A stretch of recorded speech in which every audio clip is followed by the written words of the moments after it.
Hi there. We're a bit longer today because I have no self-control. Later, the pink plane making right-wingers see red.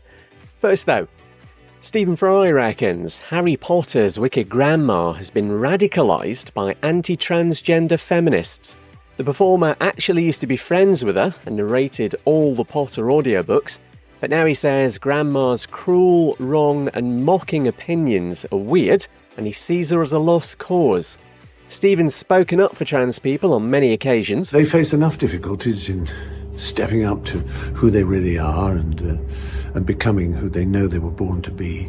And I think we all really owe it to them to show our support and to fight against transphobia, which is an ugly scar in the world at the moment. The 67-year-old's been criticised previously for not cutting ties with grandma.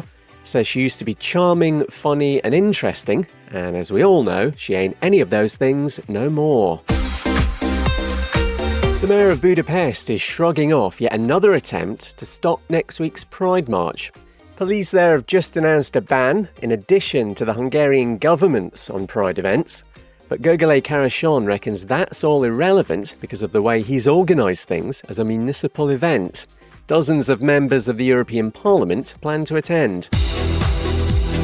Next, a new and probably one-off feature, things that make you want to smack yourself in the face until it actually becomes pleasant.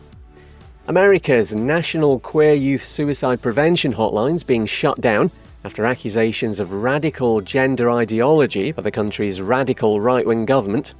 The UK's ban on puberty blockers is having serious adverse effects on transgender young people, if you go by some research from the University of London.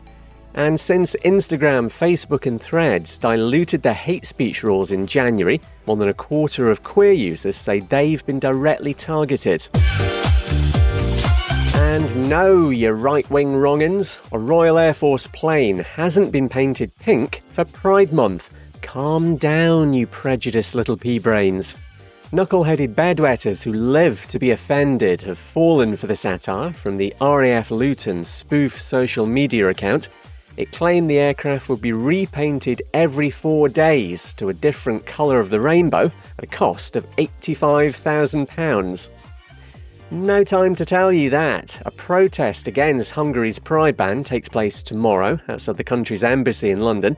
And Pride events most definitely happening this weekend include Puerto Rico in the Caribbean and Colombo in Sri Lanka. I'm Kev McGraw. See you next week.